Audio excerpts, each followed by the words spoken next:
quand je me suis rendu compte que le métier et le métier que je veux faire,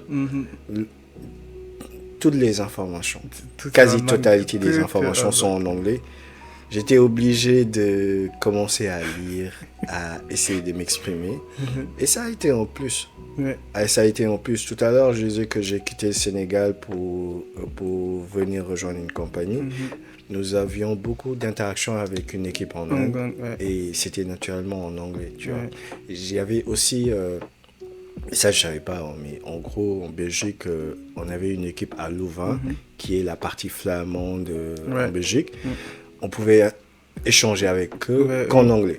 C'est impossible en français, tu vois. Donc, j'aurais été inefficace si je n'étais pas capable d'aligner quelques mots en anglais. Donc, j'ai su ça très tôt et j'ai essayé d'améliorer mon niveau d'anglais. Et par la suite, j'ai rejoint une grande entreprise Amazon où là, voilà, la langue officielle, les échanges de mails, les réunions, tout c'est en anglais. Donc, c'est de prendre en compte ces petits détails-là qui vont faire la différence entre quelqu'un qui est, on va dire, très calé techniquement, mais qui est incapable d'échanger en anglais. Effectivement. Et voilà, c'est... Parce que moi, pour l'anecdote, moi, là où j'ai eu le déclic en anglais, c'était quelque part où j'avais postulé. Et je me rappelle, hein, c'était le chef R&D qui m'a appelé personnellement. Il n'a même pas fait l'entretien. Il me dit, oui, en fait, on a fait les sélections. Franchement, vous êtes sorti le premier. Et on a fait tout sur le point. Vous avez des compétences techniques confirmées. Vraiment, vous êtes le meilleur. Mais le problème, c'est que voilà, on ne pourra pas vous prendre parce que c'est un projet financé par des Suédois et tout est en anglais. Et malheureusement, votre niveau en anglais, c'est pas trop ça. Mais comment ce jour-là, j'étais frustré. C'est clair, c'est ça en fait. Et c'est là où j'ai eu le déclic. En fait, j'ai pris pendant 1 an. Je me suis fait la misère. Pour développer mon anglais. Mais au final, finalement, j'ai vu le résultat. Ah oui, tu le vois. Hein. Tu le vois, tu peux pas faire des efforts concentrés. Encore une fois, c'est pourquoi tout à l'heure je te parlais de direction.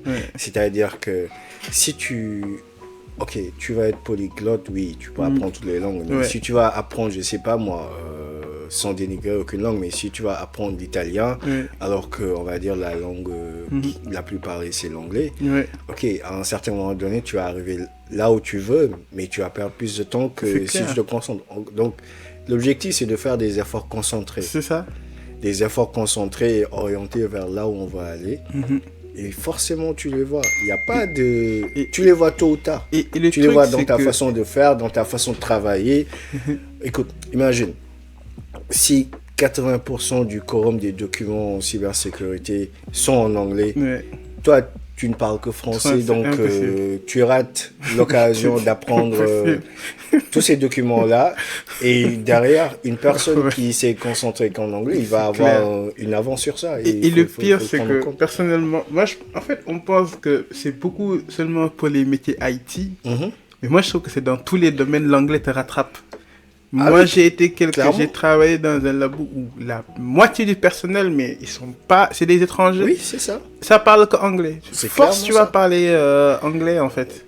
C'est clairement ça. Et finalement, tu te rends compte que des fois, on le néglige, mais l'anglais, c'est-à-dire, c'est quelque chose, c'est un atout majeur, en fait, sur la construction de ton profil et de ton projet si tu veux t'insérer. Exactement. Même au-delà de ça, c'est très difficile. Par exemple, tout à l'heure, je disais pare-feu.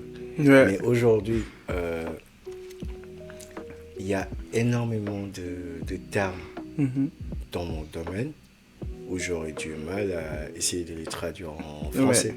Mais c'est pas possible. Parce que tout simplement, c'est des termes qui sont assez nouveaux. Aujourd'hui, bah voilà, genre... Et même la documentation. Ah oui, c'est ça. Toute la documentation. C'est exactement ça. Donc oui, c'est l'anglais pour moi, c'est un atout. C'est limite indispensable. Et vous aurez toujours le temps de l'apprendre. Donc c'est pas parce que vous avez 10 ans d'expérience, 15 ans d'expérience, que vous ne parlez pas anglais, que forcément c'est bon pour vous. Il y a toujours des possibilités. Et encore une fois, c'est un effort orienté et ça peut vous aider, surtout à intégrer les grandes structures qui sont assez formatrices. Non, mais c'est surtout ça. Ouais. Et du coup, bon, on va revenir un peu sur le métier. C'est vrai que c'était intéressant ce que vous disait en anglais, parce que je pense que ça fait partie du projet, parce que c'est un atout majeur. Mais du coup, si on revient par exemple au métier d'ingénieur en cybersécurité, aujourd'hui, en fait, en termes de compétences techniques, par exemple, c'est quoi, qu'est-ce qu'on fait tous les jours en tant qu'ingénieur cybersécurité? Alors, en fait, récemment, j'ai expliqué à une personne c'est quoi la sécurité dans un système informatique. Je disais, c'est comme avoir une voiture. Tu as une voiture, tu n'es pas obligé de porter ta ceinture de sécurité. Bon, déjà, il y a la sécurité dedans. Mais derrière, tu es bien content lors d'un accident de l'avoir porté. Donc, clair. En fait, la sécurité, elle s'applique dans tous les domaines où il y a un peu de système qui est mis en place.